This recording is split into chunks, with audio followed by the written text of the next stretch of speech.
Sebuah berita rahasia yang kini dapat diakses. Berita itu merinci bagaimana Sekretaris Jenderal Perserikatan Bangsa-Bangsa melakukan komunikasi rahasia dengan Sukarno dan Belanda untuk menyerahkan wilayah itu kepada Belanda, dan itu melanggar Piagam Perserikatan Bangsa-Bangsa. Sekretaris Jenderal tidak dapat melakukan negosiasi rahasia atau campur tangan dalam dekolonisasi atau apapun. Halo sahabat semuanya, selamat datang kembali di kanal YouTube Manuskrip Papua. Kali ini, pembahasan kita lumayan agak sedikit berat. Kita membahas sejarah, politik, dan dinamika Papua secara mendalam, berbasis dokumen, arsip, serta berbagai perspektif akademik dan internasional. Pada video kali ini, kita akan membahas materi presentasi dari Julian McKinley King yang menyoroti Papua Barat. Kajian ini menelusuri sejarah dekolonisasi Papua Barat, dinamika hukum internasional, isu hak asasi manusia, serta keterlibatan aktor-aktor global dalam proses politik yang telah terjadi. Jadi saya mencari-cari di arsip dan saya menemukan bahwa ada perjanjian lain, tetapi perjanjian itu tidak pernah dipublikasikan untuk dipertimbangkan oleh anggota PBB, dan itu adalah perjanjian antara PBB, Belanda, dan Indonesia. Jadi pada dasarnya hal ini dipaksakan tanpa pertimbangan yang nyata, dan saya telah menerbitkan beberapa makalah yang merinci pelanggaran yang akan saya bahas dengan cepat.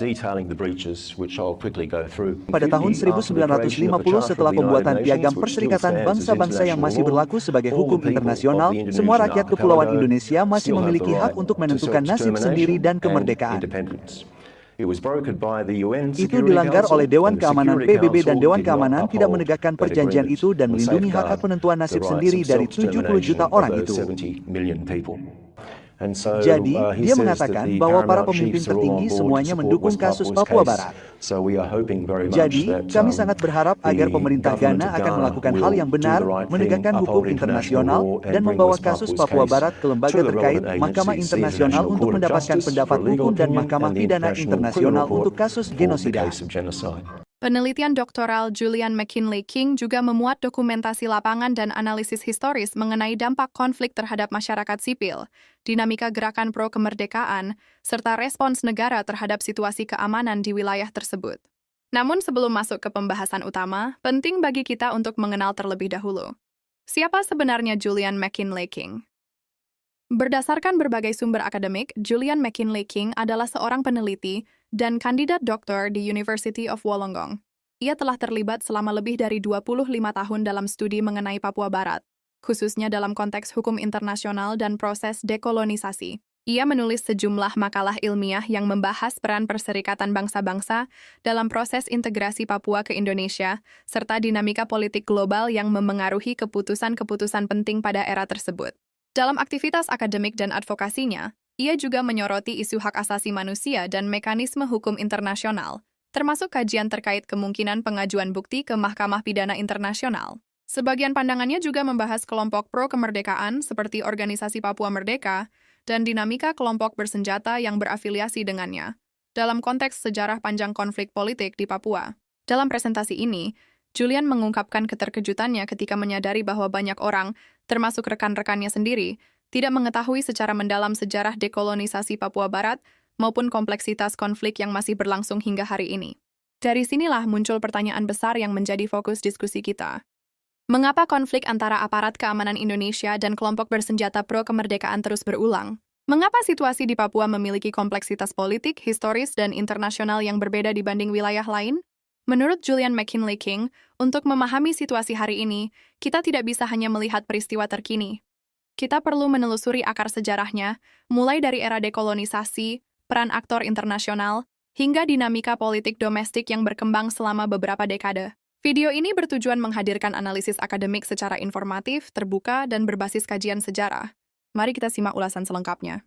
Selamat menyaksikan.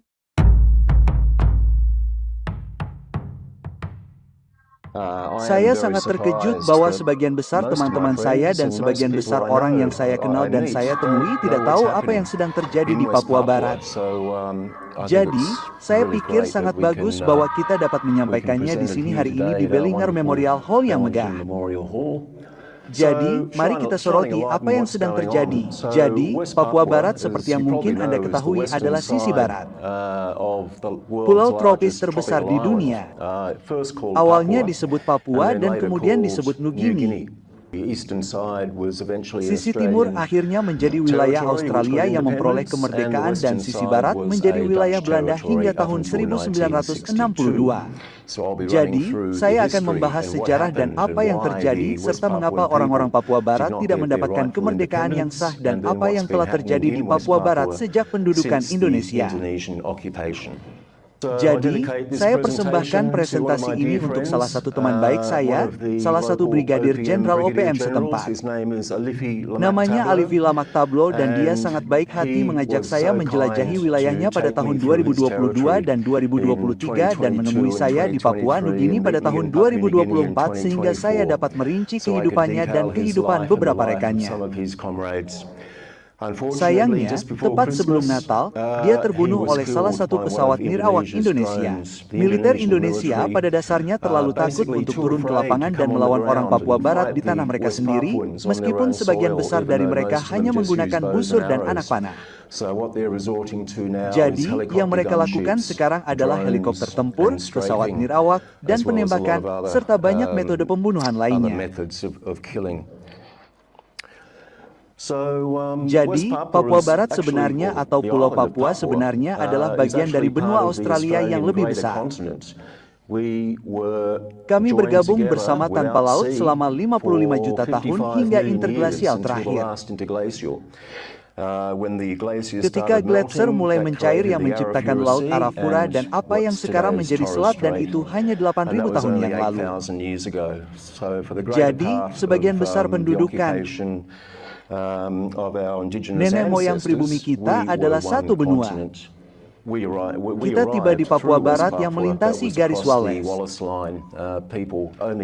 Hanya manusia yang mampu melintasi garis itu dengan anjing dan orang Eropa tentu saja membagi wilayah mereka saat mereka berkeliling dunia untuk mengklaim wilayah orang lain. Dan Belanda mengklaim Papua Barat pada tahun 1824. Mereka hanya menandai garis di peta dan mengklaim sisi barat. Mereka sudah memiliki Hindia Timur Belanda, yang merupakan permata mahkota mereka. Faktanya, wilayah itu lebih kaya daripada perusahaan Hindia Inggris. Dan dari sanalah Belanda mendapatkan semua kekayaan mereka dari kepulauan itu. Papua Barat adalah bagian dari Melanesia yang membentuk Fiji, Kepulauan Solomon, Vanuatu, Kaki, Kalonia Baru, dan bahkan hingga ke Tiar Timur.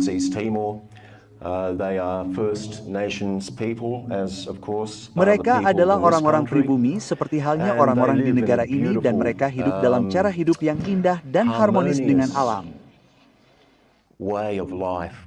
Mereka tidak merusak alam, mereka hidup di dalam alam. Disinilah habitat beberapa flora dan fauna paling menakjubkan di dunia. Ini mungkin salah satu burung terindah yang pernah saya lihat. Itu adalah burung dara mahkota biru dan merupakan simbol Papua Barat. Dan ini adalah penelitian etnografi paling awal yang dilakukan oleh orang Rusia. Ia datang dengan kapal perang Rusia, meminta Angkatan Laut menurunkannya di pantai utara Papua, dan ia tinggal bersama penduduk setempat selama 15 bulan.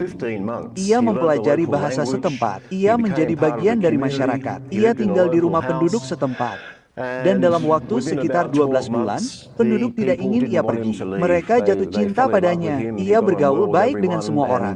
Dan sebagai orang Melanesia pada umumnya, mereka membuka hati mereka kepadanya. Dan apa yang ia gambarkan dalam buku hariannya adalah catatan tertulis pertama, jika Anda suka, tentang kehidupan awal orang Papua. Jadi yang ia gambarkan adalah bahwa orang-orang memiliki pemerintahan sendiri di daerah mereka sendiri. Mereka tidak memiliki pemerintahan, mereka tidak memiliki negara, mereka tidak memiliki layanan publik, mereka tidak punya polisi. Namun, mereka telah hidup selaras dengan alam dan harmonis satu sama lain selama 50.000 tahun. Dan keunggulan, istilah etnografi yang membuat seseorang istimewa atau dihormati dalam budaya Melanesia, didasarkan pada timbal balik dan didasarkan pada pemberian hadiah, dan lebih sering daripada tidak ada gagasan tentang timbal balik. Jadi orang memberi demi memberi, dan seperti yang saya temukan ketika saya bepergian ke Kepulauan Solomon dan Papua, dan Vanuatu, jangan pernah bertanya, jangan pernah memberitahu seseorang bahwa Anda menyukai sesuatu, Jika tidak, mereka akan memberikannya kepada Anda.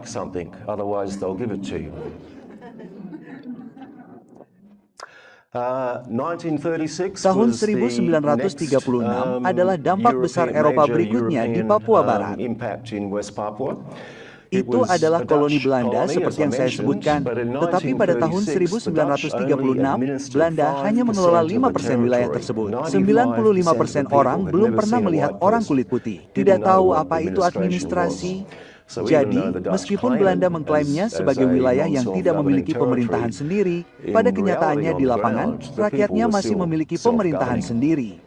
Namun pada tahun 1936, keluarga Rockefeller, salah satu perusahaan mereka, mengirim tim ahli geologi ke sana untuk mencari mineral, dan mereka menemukan deposit emas terbesar di dunia. Namun, mereka menyembunyikan penemuan itu hingga tahun 1960-an setelah Amerika pada dasarnya menempatkan Sahat sang diktator. Perang Dunia II pun terjadi dan orang-orang Papuin adalah sekutu terbesar kami. Kakek dan paman buyut saya, saudara laki-laki nenek saya, mereka ada di sepanjang jalur Cakakota di Wewak dan di Papua Barat. Mereka juga bertempur bersama Australia dan Belanda. Belanda mengevakuasi Papua Barat dan datang ke Australia, tetapi beberapa tetap tinggal. Dan salah satu dari mereka adalah pemuda Belanda bernama De Bruin, dan dia bersama 19 orang Papua lainnya membentuk Oak Tree Party, dan mereka akan melakukan serangan gerilya dengan menyerang Jepang di belakang garis musuh, menemukan lokasi Jepang, dan kemudian meneruskan posisi mereka kembali ke Australia. Jadi ketika sekutu datang, mereka tahu di mana Jepang berada. Jadi menurut saya, mereka harus dianggap sebagai bagian dari ANZAC atau bagian dari Sekutu Barat. Mereka mengorbankan nyawa mereka untuk negara kita. Dan menurut para pengawas pantai, tanpa para paps tidak akan ada pengawas pantai karena merekalah yang membimbing kami, membawa semua perlengkapan kami, membangun rumah dan memasak, melindungi kami, dan lain sebagainya. Dan menurut Kepala Armada ke-7 Amerika, tanpa para pengawas pantai, Perang Pasifik tidak akan dimenangkan. Jadi orang Papua berperan penting dalam mempertahankan Australia dari invasi Jepang. Dan berikut beberapa foto orang Papua bersama sekutu selama Perang Dunia II. Sedemikian rupa sehingga Jenderal MacArthur menjadikan ibu kotanya yang saat itu bernama Hollandia sebagai markasnya selama Perang Pasifik berlangsung di Papua Barat. Selama waktu itu, lebih dari 500.000 atau setengah juta pasukan Amerika dirotasi melalui Hollandia melalui Papua Barat. Di sisi lain, di Jawa, ketika Jepang menyerbu, mereka disambut oleh Sakano. Ia mengira mereka akan membawa kemerdekaan bagi orang Jawa, tetapi sekarang kita tahu dari catatan bahwa Jepang sebenarnya bertujuan untuk menggabungkan seluruh kepulauan Indonesia ke dalam Jepang Raya seperti halnya Papua dan yang sekarang menjadi Papua Nugini. Jadi, mereka melatih 1,5 juta pemuda Jawa. Tidak hanya melatih dan mempersenjatai mereka, serta memberi mereka seragam, tetapi mereka juga mengindoktrinasi mereka untuk membenci orang Eropa. Jadi, mereka sangat-sangat anti Belanda, anti Australia. Dan ketika Perang Dunia II berakhir dan Belanda kembali, mereka tiba-tiba memiliki pasukan baru yang sangat besar yang siap untuk melawan mereka yang diciptakan oleh Jepang. Dan pada masa itu, menurut sejarawan Bernard Dahm, Sakano dulunya adalah seorang sosialis, bahkan orang Amerika khawatir bahwa dia seorang komunis. Namun, selama perang, menurut Bernard Dahm, dia begitu terkesan dengan pemberian perintah langsung tanpa pemerintahan sehingga dia tergoda untuk menjadi fasis.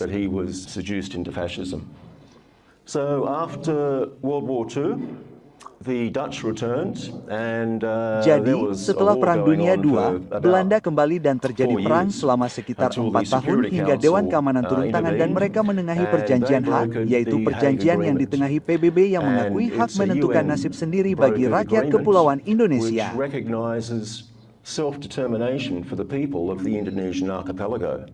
Itu salah satu persyaratannya. Jika mereka ingin menjadi bagian dari Indonesia, mereka harus menjadi bagian dari Republik Indonesia Serikat, atau mereka tetap dapat mempertahankan hubungan dengan Belanda, atau mereka dapat merdeka. Itu hukum internasional berdasarkan resolusi PBB 1541. Jadi, disinilah kita berada pada tahun 1950. Tahun 1950, Indonesia memperoleh kemerdekaannya, dan berdasarkan resolusi PBB 448, kemerdekaan Indonesia diakui, tetapi tanpa Papua Barat.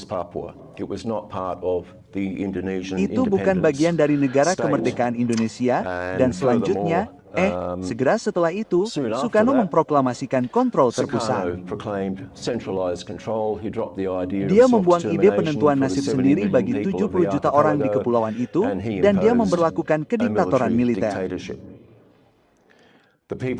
Rakyat ditolak haknya untuk menentukan nasib sendiri, dan karena pada tahun 1950 setelah pembuatan Piagam Perserikatan Bangsa-Bangsa yang masih berlaku sebagai hukum internasional, semua rakyat Kepulauan Indonesia masih memiliki hak untuk menentukan nasib sendiri dan kemerdekaan. Itu dilanggar oleh Dewan Keamanan PBB, dan Dewan Keamanan tidak menegakkan perjanjian itu dan melindungi hak penentuan nasib sendiri dari 70 juta orang itu. Papua Barat didaftarkan di sini, itu ada dalam daftar tahun 1960.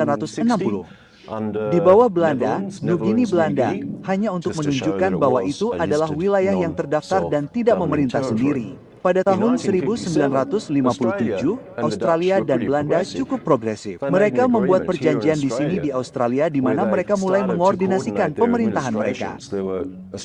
Ada pejabat Australia di Papua Barat, dan ada pejabat Belanda di Papua Nugini, dengan gagasan bahwa mereka akan mengordinasikan administrasi sampai saatnya rakyat berada dalam posisi untuk menentukan masa depan mereka sendiri, dan tentu saja, jika mereka mau, menghapus garis buatan yang membentang di sepanjang 141 meridian timur yang memotong rumah-rumah, kebun, desa, tanah adat milik rakyat.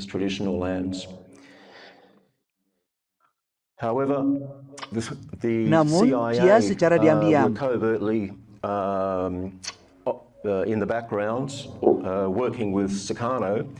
bekerja sama dengan Sukarno, memaksanya untuk menyerbu Papua Barat sehingga bisa menjadi bagian dari Indonesia, dan Amerika mengira itu akan memberi mereka kesempatan yang lebih besar untuk mengakses deposit emas terbesar di dunia. Pada tahun 1961, Belanda masih melanjutkan program dekolonisasi mereka. Rakyat mendengar kabar bahwa Amerika sedang campur tangan, dan dengan dukungan Belanda pada tanggal 1 Desember mereka mengumumkan kemerdekaan mereka yang akan datang. Mereka mengumumkan nama negara mereka menjadi Papua Barat, nama bendera mereka menjadi bendera bintang kejora. Mereka punya lagu kebangsaan dan bahkan punya sistem pemerintahan sendiri yang masih embrionik, di mana mereka punya dewan desa, dewan klan, dewan suku dengan lebih dari 270 suku otonom, lalu dewan regional, lalu dewan nasional. Jadi, itu adalah sistem perwakilan yang didasarkan pada tatanan masyarakat adat, tidak seperti yang terjadi di sebagian besar dunia, di mana orang-orang terjajah dipaksakan sistem terpusat ala Barat. Jadi, pada tahun 1961, ya, itu adalah wilayah yang tidak lunak. Itu sedang dalam perjalanan menuju kemerdekaan. Dan mereka bahkan punya perwakilan di Majelis Umum PBB dan Komisi Pasifik Selatan.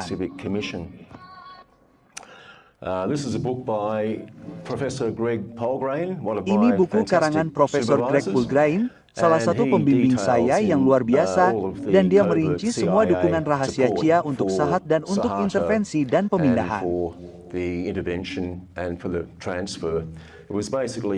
Pada dasarnya, orang di sebelah kanan adalah kepala CIA, Alan Dulles, tetapi dia juga pengacara untuk keluarga Rockefeller, untuk keluarga terkaya di Amerika.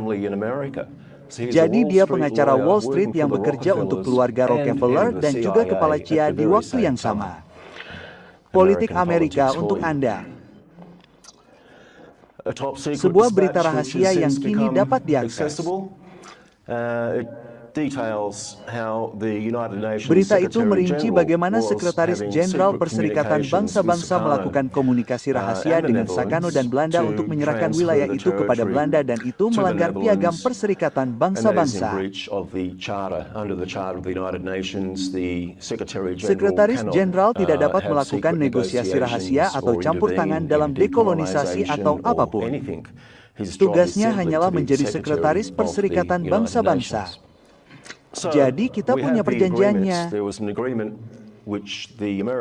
Ada perjanjian yang ditulis Amerika kepada salah satu duta besar mereka, Ellsworth Bunker, dan perjanjian ini menyerahkan wilayah dari Belanda ke Perserikatan Bangsa-Bangsa selama 7 bulan dan kemudian dari Perserikatan Bangsa-Bangsa ke Indonesia. Namun perjanjian yang diajukan ke Majelis Umum untuk dipertimbangkan hanyalah perjanjian antara Belanda dan Indonesia. Jadi saya mencari-cari di arsip dan saya menemukan bahwa ada perjanjian lain, tetapi perjanjian itu tidak pernah dipublikasikan untuk dipertimbangkan oleh anggota PBB dan itu adalah perjanjian antara PBB, Belanda, dan Indonesia. Jadi pada dasarnya hal ini dipaksakan tanpa pertimbangan yang nyata dan saya telah menerbitkan beberapa makalah yang merinci pelanggaran yang akan saya bahas dengan cepat.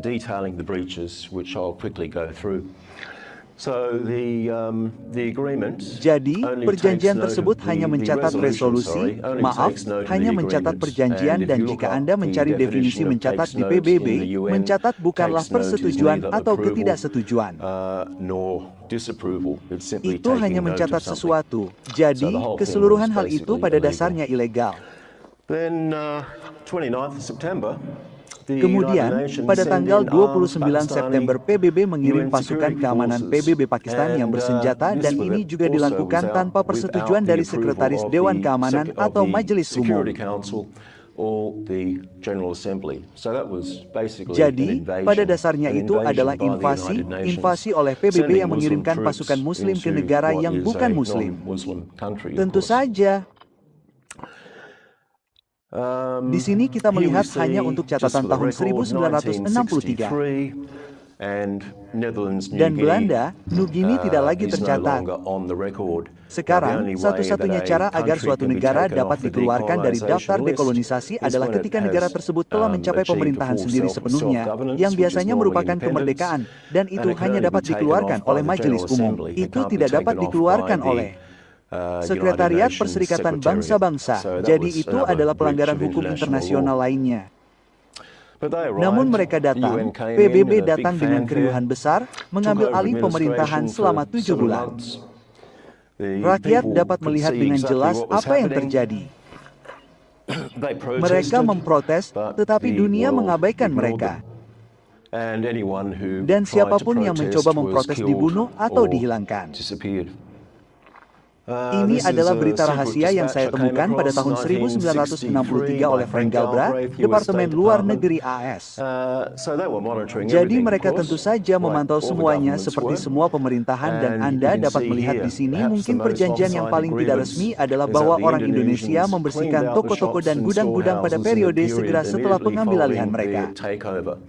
Mereka mendatangi rumah ke rumah, toko ke toko, mengosongkan semua toko, mengambil sepeda anak-anak, memuat pesawat dan kapal angkatan udara, dan pada dasarnya merampok semua yang bisa mereka temukan di negara itu dan membawanya kembali ke Jakarta. Dan seperti yang Anda lihat di paragraf kedua, sudah ada ketakutan akan genosida yang direncanakan di antara orang-orang Papua Barat. Dan mereka menggambarkan militer Indonesia sebagai pasukan yang mudah terpicu dan gelisah, siap menembak siapa saja, kapan saja, seperti yang terus mereka lakukan hingga saat ini. 67. Ini terjadi setelah CIA melemahkan Sukarno dan menempatkan Sahat, salah satu diktator militer terlama di dunia, selama 32 tahun berkuasa di Indonesia. Dan segera, setelah Sahat berkuasa, dia dilatih oleh Amerika di sekolah militer Amerika. Segera setelah dia berkuasa, hal pertama yang dia lakukan adalah memberi Rockefeller deposit emas dan tembaga terbesar di dunia. Dan seperti yang saya sebutkan di sini dalam catatan awal, tidak ada penyebutan emas sama sekali. Mereka hanya menjelaskan tembaga, tetapi faktanya emasnya fenomenal.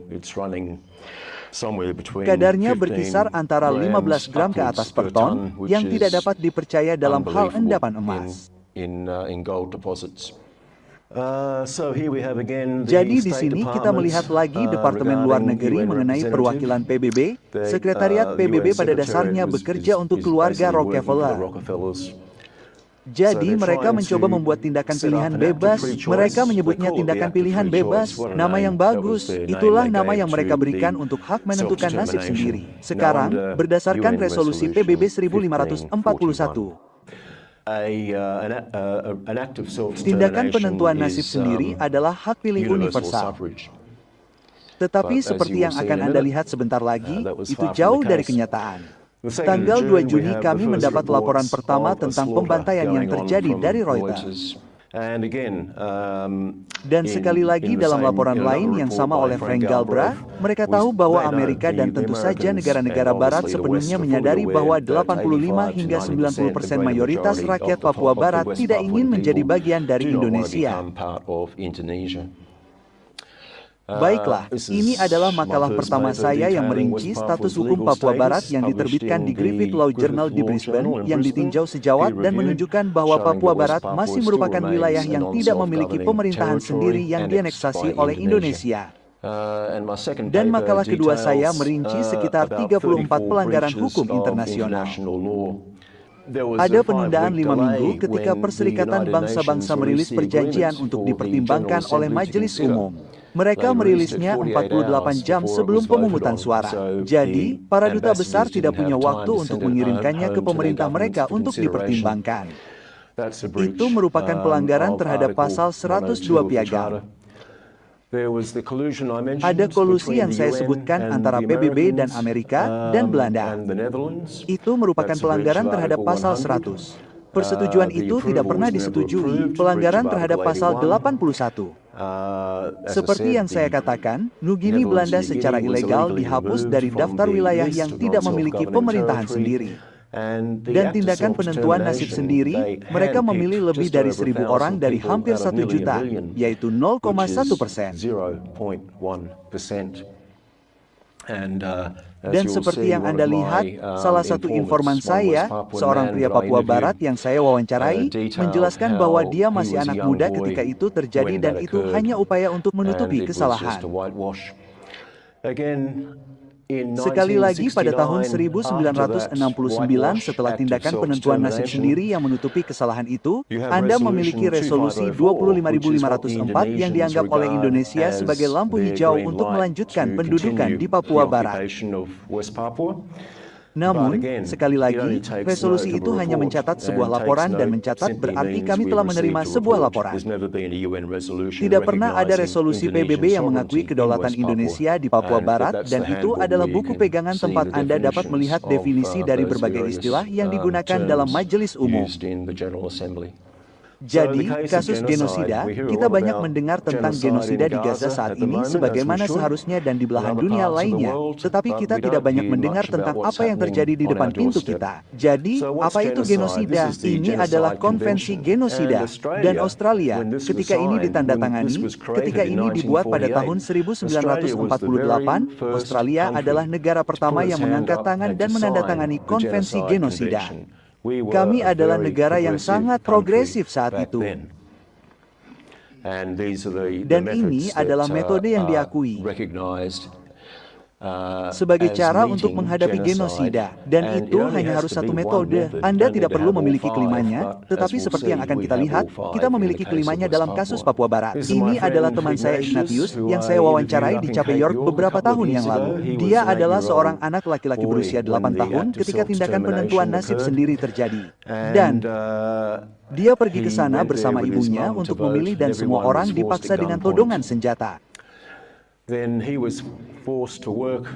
Kemudian dia dipaksa bekerja sebagai buruh budak untuk membangun pangkalan militer Indonesia di daerahnya di Moral dan Pantai Selatan, dan dia mengatakan orang-orang akan ditembak jika mereka mengeluh tentang pencurian tanah mereka dan dia melarikan diri.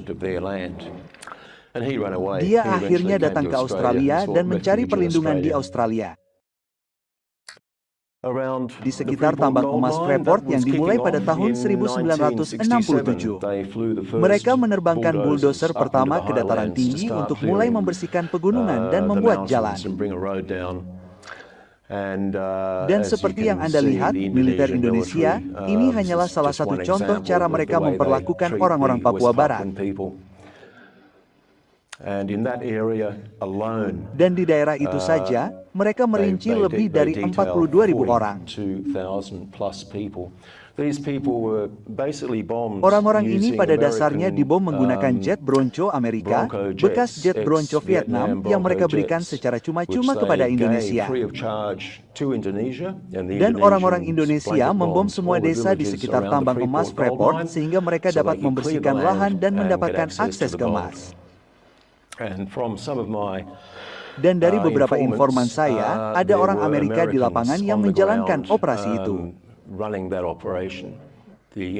Orang-orang Indonesia tidak mampu menjalankan jet Bronco itu sendiri.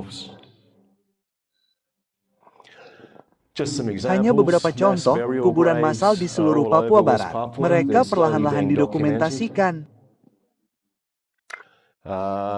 Saya tidak diizinkan menunjukkan rekaman ini karena terlalu gamblang. Baiklah, saya akan memberitahu Anda apa itu. Dia seorang pemuda, Deyana Pagoya, dan orang Indonesia membunuhnya dengan cara disiksa. Mereka memukulinya di video sebelah kiri, dan di video sebelah kanan, mereka mengiris tubuhnya dengan bayan. Dan tentu saja orang Indonesia kemudian membagikan hal ini di antara mereka sendiri di media sosial, dan itulah satu-satunya cara agar kita terkadang bisa mendapatkan akses ke video semacam ini. Saya diizinkan menunjukkan ini kepada Anda karena kita tidak melihat sesuatu yang terlalu gamblang. Ini adalah hal yang biasa terjadi setiap hari di Westport.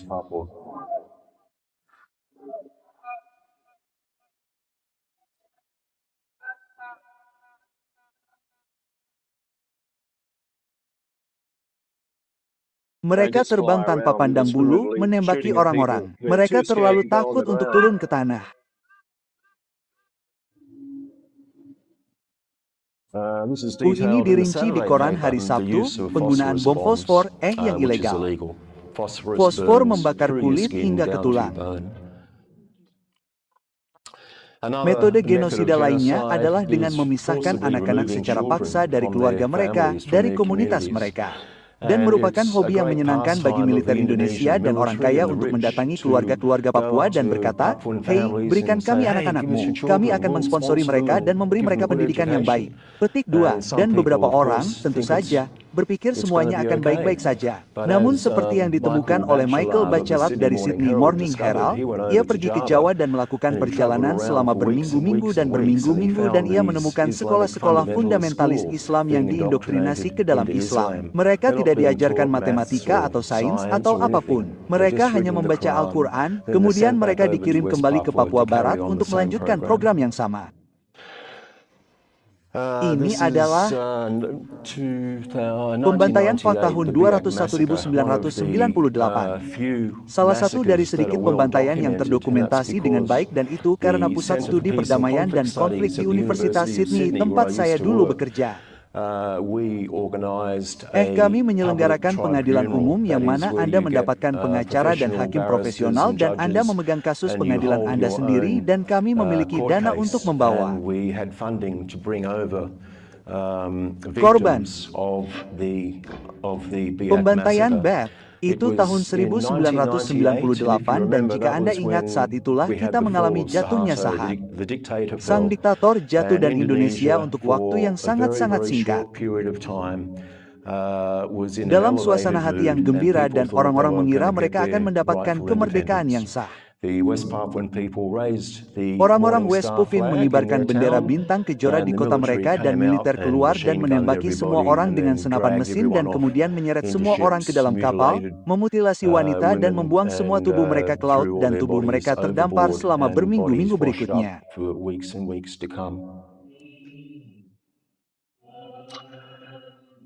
Ini dia Radio Selandia Baru. Ini tahun 2020. Salah satu dari sedikit laporan yang merinci operasi penyisiran di dataran tinggi, dan sekarang ada ratusan ribu orang yang mengungsi di dalam negeri, dan sedikitnya 10.000, mungkin lebih banyak lagi, yang telah menyeberangi perbatasan, meskipun berminggu-minggu berjalan kaki menyeberang ke Papua Guinea untuk mencari perlindungan. Jadi, ya, kami telah menemukan banyak kuburan massal di wilayah itu. Meracuni adalah metode favorit Indonesia untuk membunuh siapapun yang sedikit menonjol atau terkenal. Di sebelah kiri adalah seorang reporter hak asasi manusia terkenal, Jonas Dahl. Dia diracun tahun lalu dan teman baik saya, pembuat film Mark Ward. Saya menemukannya ketika saya berada di sana pada tahun 2024. Saya menemukan kuburannya dengan bantuan seorang jurnalis Polandia yang ada di sana, dan kemudian saya menemukan keluarganya. Saya mewawancarai ayah mertuanya. Dia menikah dengan seorang wanita West Papua. Dan saya mewawancarai saudara iparnya, dan mereka merinci bagaimana dia dibunuh. Yang terjadi adalah ABC hendak menayangkan film dokumenternya. Dan mereka tidak memberitahu Mark bahwa mereka telah memajukan film itu 1 bulan ke Januari, bukannya Februari, dan dia masih di sana. Orang Indonesia jelas melihat cuplikan film itu, mengetahuinya, menyadari bahwa Mark masih di Papua Barat. Dia langsung terbang begitu menyadari film itu dimajukan. Mereka membatalkan penerbangannya dengan mengatakan pesawatnya rusak, menempatkannya di kamar hotel, dan saat dia berada di kamar hotel, dia dibunuh, diracun. Orang Indonesia suka mengambil foto anak anjing untuk kenang-kenangan seolah-olah mereka adalah hewan liar atau semacamnya. Satu lagi. Dan yang di tengah adalah presiden saat ini, dan dia adalah Jenderal PBO. Dia dicari karena kejahatan perang di Timor Timur, kejahatan perang di Papua Barat, kejahatan perang di Kalimantan. Dia adalah salah satu penjahat perang terbesar yang pernah ada di dunia ini, dan dia saat ini adalah Presiden Indonesia. Peter King dari Pusat Studi Perdamaian dan Konflik. Dia mengutip Jenderal Ririakudu, salah satu jenderal terkenal dan mengejutkan lainnya dari militer Indonesia. Lucu juga karena mereka tidak takut untuk mengatakan kebenaran dan mengatakan apa adanya. Tanpa militer, Papua Barat akan merdeka besok. Dan tanpa militer, Indonesia akan hancur besok. Jadi, mereka melihat diri mereka sebagai perekat bangsa. Beberapa laporan, hanya beberapa. Ini adalah proyek Universitas Sydney, Papua Barat yang merinci genosida 2005. Satu lagi dari Sekolah Hukum Yale yang merinci genosida. Satu dari jurnal hukum Griffith di Brisbane, di mana mereka, di mana Kemi dan Jim membahas dan menunjukkan bahwa itu bukan hanya tindakan pembunuhan atau tindakan genosida, tetapi juga dilakukan dengan maksud pemerintah.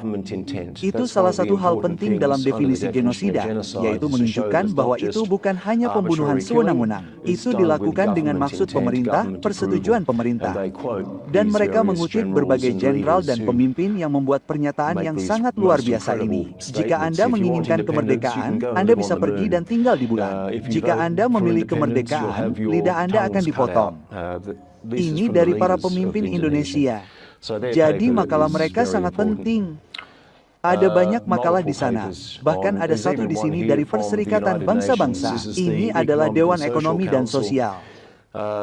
Mereka merinci bahwa apa yang terjadi adalah genosida, tetapi Perserikatan Bangsa-Bangsa tidak melakukannya.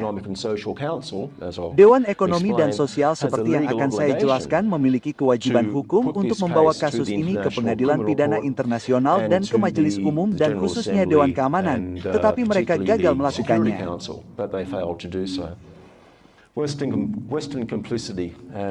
Keterlibatan Barat, dan disinilah kita sampai pada keterlibatan kita. Anda berkonspirasi untuk melakukan genosida, mencoba melakukan, atau jika Anda terlibat dalam hal apapun, dan seperti yang akan Anda lihat, kami sangat terlibat.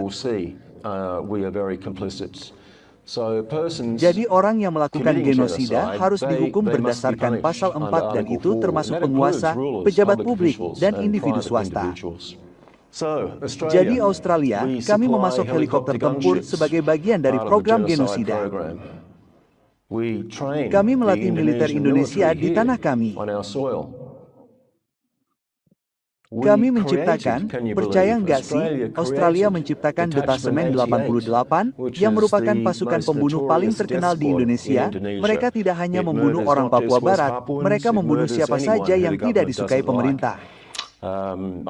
Saya di Bali beberapa tahun lalu, dan saya berbicara dengan seorang pria yang memiliki resort kecil, dan tepat di seberangnya ada fasilitas minyak tempat mereka menyimpan minyak di Bali, dan dia menjelaskan kepada saya bagaimana di tahun 80-an mereka datang dan membantai seluruh desa di Bali karena orang-orang menolak menyerahkan tanah mereka.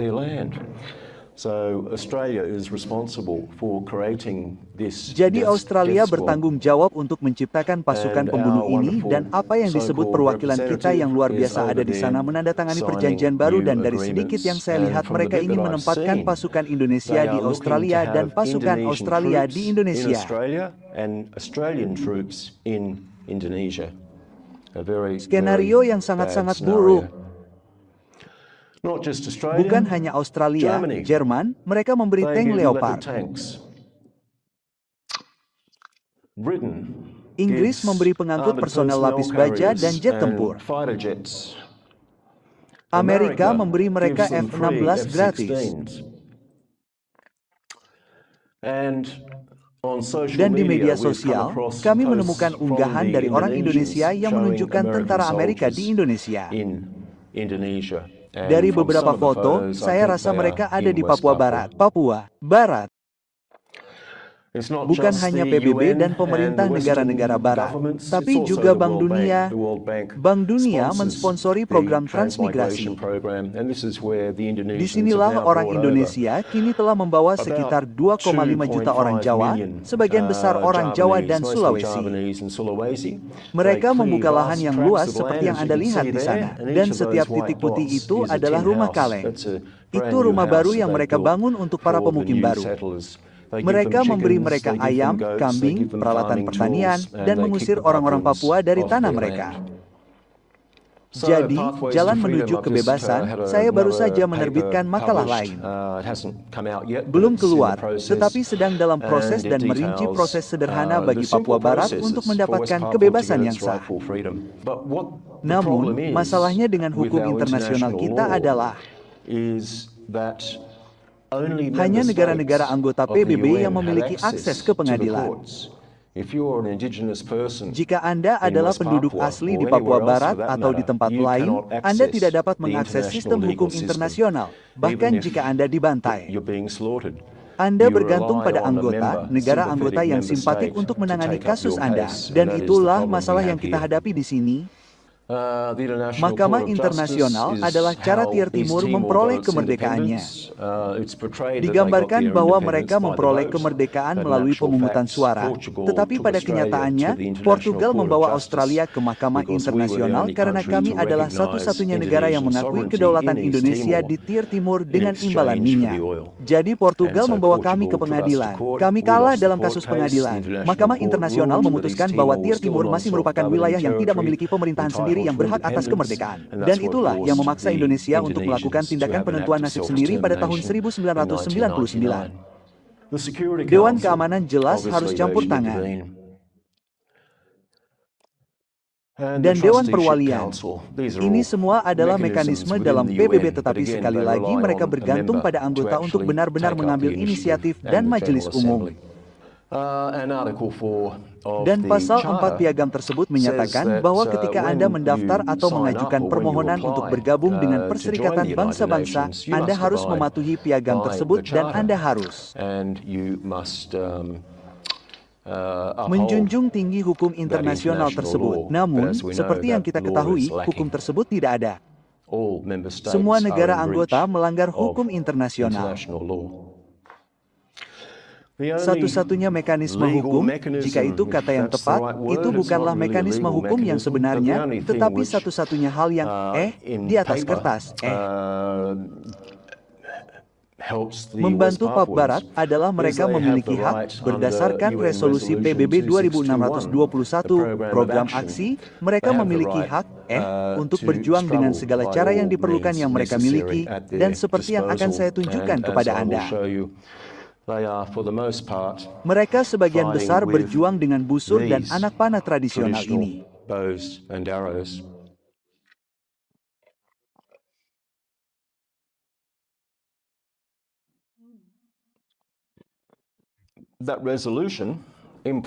Resolusi itu memohon negara-negara anggota untuk membantu wilayah-wilayah tersebut dan memberikan bantuan material dan moral, bantuan moral dan material. Tetapi sekali lagi, itu tidak ada. Yang kita dapatkan hanyalah sedikit basa-basi sesekali dari Solomon atau Vanuatu tentang pelanggaran hak asasi manusia, tetapi belum ada yang berbicara tentang hak atas kebebasan dan kemerdekaan mereka. Jadi kewajiban untuk bertindak semua anggota PBB menyadari genosida itu. Itu ada di banyak laporan, itu ada di laporan intelijen. Mereka semua punya kewajiban hukum untuk bertindak. Bahkan negara-negara Melanesia hanya sekadar basa-basi. Dan pasal 1 konvensi menuntut mereka bertindak untuk mencegah genosida dan Australia tentu saja dan negara-negara barat lainnya membantu dan bersekongkol dalam genosida itu. Jadi OPM Gerakan Papua Merdeka, mereka adalah orang-orang yang telah saya pelajari dengan sangat rinci. 1965 ketika mereka menyadari mereka tidak memiliki harapan untuk mendapatkan kemerdekaan mereka setelah orang Indonesia masuk.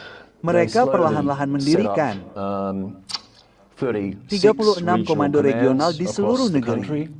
Ini adalah konstitusi mereka yang menurut saya layak untuk dilihat. Selain independen, mereka menginginkan pemerintahan rakyat. Mereka menolak gagasan pemerintahan barat. Mereka menginginkan demokrasi rakyat yang melibatkan semua orang, angkatan bersenjata yang mempersenjatai massa, distribusi kekayaan yang merata, desentralisasi kekuasaan, menolak sistem ekonomi dan pemerintahan yang dikendalikan secara terpusat oleh kekaisaran, dan mereka juga ingin mendukung orang-orang terjajah lainnya yang tertindas. Menurut saya, itu adalah konstitusi yang sangat indah. Ini adalah sistem organisasi mereka. Saya tidak akan membahasnya secara rinci, tetapi tersedia dan Profesor Peter King dan Otoami menjelaskan secara rinci bagaimana OPM adalah satu-satunya organisasi yang beroperasi sejak tahun 65 yang bertujuan untuk membawa kemerdekaan bagi rakyat. Jadi, saya ingin menunjukkan kepada Anda beberapa rekaman singkat tentang betapa indahnya negara ini. Saya beruntung bisa pergi ke sana 2 kali. Pertama kali, saya terbang ke dataran tinggi, ke Leopold Ranges, dan kami bertemu dengan sekelompok pejuang gorila OPM yang kemudian membawa kami melintasi perbatasan dan mengajak saya berkeliling negara mereka yang indah selama 3 minggu.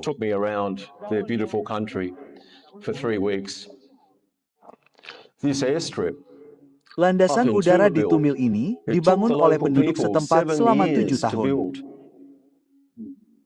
Mereka membutuhkan waktu 7 tahun untuk memotong landasan udara mereka sendiri. Cukup fenomenal, menunjukkan apa yang bisa Anda lakukan jika Anda punya cangkul dan sekop serta banyak usaha masyarakat. Lalu kami berangkat dan kami mengambil, ini adalah markas besar Sungai Seik. Kami menyeberang ke Papua Barat dan mereka menunjukkan saya sekeliling negara yang indah. Jembatan-jembatan buatan tangan yang megah.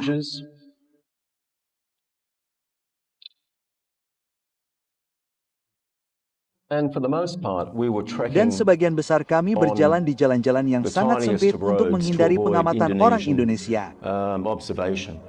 Orang-orang Indonesia terbang berkeliling dengan helikopter mencari seseorang untuk ditembak.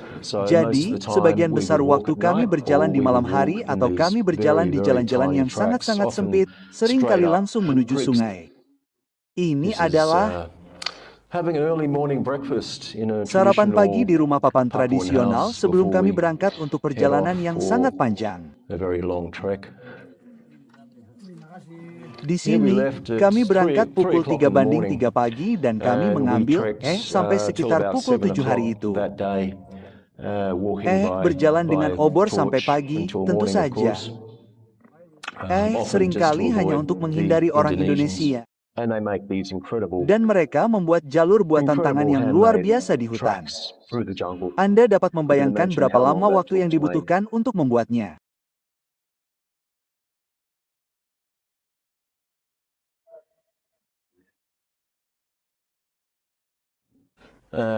Dan ini menuju ke salah satu markas mereka. Mereka membawa saya untuk menunjukkan markas mereka di atas gunung. Hutan itu hanyalah hutan perawan, hutan yang paling indah, hutan yang lebat.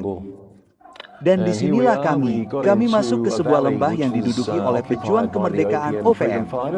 Orang Indonesia terlalu takut untuk masuk ke lembah ini, jadi kami dapat merayakannya selama 3 hari. Itu di Pegunungan Bintang. Dan mereka hanya mengenakan seragam mereka untuk acara-acara khusus. Selebihnya mereka mengenakan celana pendek dan singlet. Dan seperti yang Anda lihat, mereka kebanyakan bersenjatakan busur dan anak panah, beberapa senjata rusak, dan beberapa senjata modern yang berhasil mereka rampas dari orang Indonesia. Dan seperti yang Anda lihat, Slamik Tablo, teman baik saya yang terbunuh akhir tahun lalu di tengah. Dan senjata-senjata yang Anda lihat di sana, semuanya buatan tangan. Senapan buatan tangan. Mereka membuat senjata mereka sendiri sambil mengibarkan bendera bintang kejora kesayangan mereka. Ini adalah pangkalan militer Indonesia yang dapat Anda lihat di tengah sana yang disebut Kiwi Rock. Dan disinilah orang Indonesia berada, sekitar 3 hingga 400 orang. Disinilah mereka menerbangkan helikopter tempur dan menjatuhkan bom di desa-desa di sekitar mereka. Mereka, menjadi saksi. Dan ini adalah beberapa bom yang tidak meledak. Ya. Desa-desa yang ditinggalkan, semua desa di wilayah itu telah ditinggalkan dan orang-orang telah meninggalkan rumah mereka, pergi ke pegunungan, membuat akomodasi darurat di pegunungan, dan mereka hanya turun untuk memanen kebun mereka karena kebun mereka masih penuh dengan makanan. Tetapi mereka terlalu takut untuk tinggal di rumah mereka karena takut dibom. Dan itu Doneian, salah satu pejuang muda, menunjukkan kepada saya di mana rumahnya telah hancur. Dan ini adalah beberapa orang yang sangat baik hati mengajak saya berkeliling selama 3 minggu. Mereka semua berusia 18, 22, 28. Beberapa telah meninggalkan universitas untuk pulang dan berperang ketika mereka mendengar orang Indonesia menjatuhkan bom. Mereka kebanyakan membawa busur dan anak panah, dan mereka juga membawa 1 senjata rusak dengan 3 peluru. Mereka semua memohon dan memohon, tidak bisakah Anda membantu kami? Papua merdeka, Papua merdeka, Papua merdeka, Indonesia. Tidak. Indonesia. Titik. Tidak. Indonesia. Tidak. Jadi, itu yang terbaik, ya, kampanye BEC. Pusat Lingkungan Belgia telah sangat baik untuk mendukung Papua Barat. Kami telah menyumbangkan sekitar $2.000 sejauh ini untuk kampanye di Ghana. Hanya karena suatu kebetulan. Artis reggae Amerika Ghana ini menghubungi saya melalui Facebook dan membaca makalah saya tentang Papua Barat dan berkata, Ghana, kami benar-benar pendukung besar Papua Barat.